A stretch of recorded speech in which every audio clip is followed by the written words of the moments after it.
Hello, this is Alex Britta coming back to you to recap the recent Gwinnett Braves name change to the Gwinnett Stripers on Friday. As you may have known from my previous videos, the Gwinnett Braves were running a season-long promotion encouraging fans to submit entries for a new name that would be rebranded as the Gwinnett baseball team coming into the next season. So they had many choices to pick from many fans who submitted entries, and the 5 finalists that they had were the Buttons, the Lamb Chops, the Sweet Teas, the the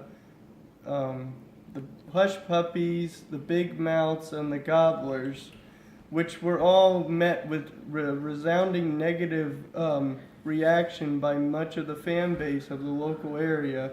Some going as far as to say they would never attend another Gwinnett baseball game if any of those names were chosen as the new name for the Gwinnett Braves. There was a lot of animosity throughout the Halloween and Thanksgiving holidays as the Gwinnett Braves kept on postponing the announcement of the new team name up until this past Friday, with people just really anticipating what the new horrible name would be. But obviously, from my last video, we all know that they weren't called any of those names. They chose instead to go with the Gwinnett Stripers, which is a bass fish that's local to the North Georgia area.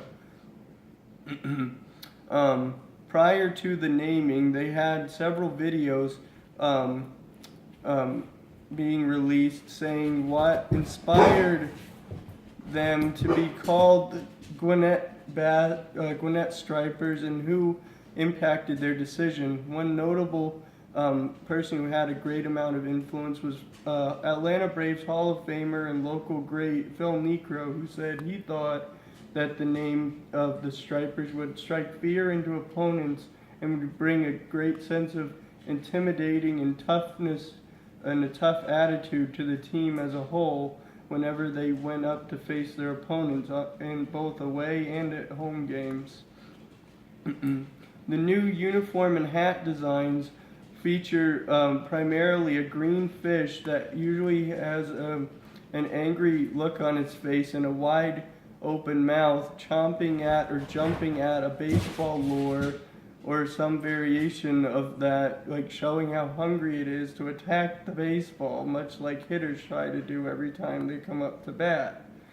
Even though members of the Gwinnett Stripers have said that as of right now, Chopper will continue to be the mascot for the foreseeable future.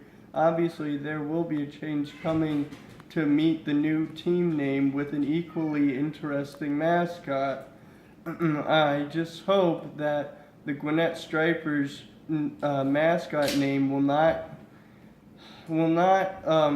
include an ongoing naming process like the team name did, with many names being submitted and also there being a resounding negative response to the names that are submitted, but rather the team, the management of the organization just picks a name instead and goes with it, and so the fans can just, latch on to the name itself and maybe not have so much of a say in the naming process for the mascot.